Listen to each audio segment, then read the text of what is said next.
हमें इस होटल में रूम चाहिए, सिर्फ आज रात के लिए। दिल्ली के एक 5 स्टार होटल में रोशनी नाम की कॉलेज स्टूडेंट रूम बुक करवा रही थी। आज उसका बर्थडे था, जिसे सेलिब्रेट करने वो अपने दोस्तों के साथ यहाँ पर आई हुई है। इन्हें पार्टी करते काफी देर हो गई, जिस पर रोशनी कहती है, फ्रेंड्स, रात काफी हो गई है, इसलिए हम लोग आज रात यहीं पर रुक जाते हैं। सुबह अपने घर चले जाएंगे। हाँ हाँ, हमें कोई परेशानी नहीं है। रोशनी की बात सुन उसकी बेस्ट फ्रेंड कोयल रुकने के लिए राजी हो जाती है। उनके साथ प्रशांत, अमित और लकी भी थे। रोशनी रिसेप्शनिस्ट से कहती है, मुझे 3 रूम चाहिए, अच्छे वाले, 2 कपल के लिए और 1 सिंगल। अभी रोशनी अपनी बात पूरी करती उससे पहले कोयल उसे टोकते हुए कहती है, अरे अरे, ये क्या कर रही है तू रोशनी? मैं और प्रशांत एक रूम में और तुम और अमित दूसरे में, फिर ये तीसरा रूम किसके लिए?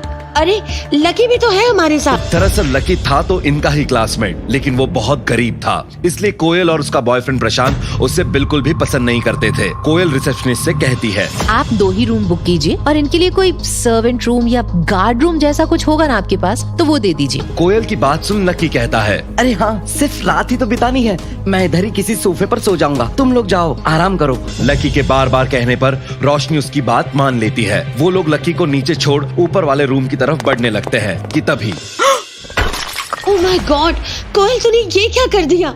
आई एम सॉरी, ये गलती से मेरे हाथ से लग गया। दरअसल सीढ़ियाँ चढ़ते वक्त कोयल के हाथ से लगकर वहाँ रखा एक बड़ा सा स्टैचू टूट जाता है, जिसे देख रिसेप्शनिस्ट उससे कहती है, मैडम, ये क्या कर दिया आपने?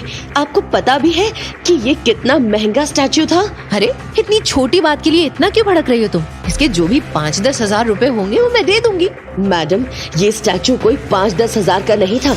और फिर रिसेप्शनिस्ट ने कोयल से स्टैचू की जो कीमत बताई, उसे सुन उसके होश उड़ गए। क्या 30 लाख? तुम्हारा दिमाग तो ठीक है ना? जी मैडम, ये जर्मनी से मंगवाया गया स्पेशल स्टैचू था। अब आप जब ये 30 लाख रुपए देंगी तभी आपको यहाँ से जाने दिया जाएगा। 30 लाख सुनकर कोयल के पसीने छूटने लगे। प्लीज, इतने पैसे तो मैं नहीं दे सकती, इसके बदले आप जो कहेंगी वो मैं कर दूंगी। अब ये सब हंगामा वहाँ चल ही रहा था कि तभी होटल का मैनेजर वसीम वहाँ आ जाता है। क्या हो रहा है यहाँ? वसीम से जब रिसेप्शनिस्ट ने सारी बात बताई तो उसने भी कोयल से कहा, देखिए मैडम, मैं समझ सकता हूँ कि ये आपने जानबूझकर नहीं किया है, लेकिन हमें भी अपने मालिक को जवाब देना होगा, इसलिए आपको 30 लाख रुपए तो देने ही होंगे। कोयल को कुछ समझ नहीं आ रहा था कि वो क्या करे कि तभी लकी वहाँ आ जाता है और वसीम से कुछ ऐसा कहता है जिसे सुन कोयल और उसके सभी दोस्तों का मुंह खुला का खुला रह जाता है। मैनेजर साहब, कोयल को जाने दीजिए, ये 30 लाख रुपए मैं दे दूंगा।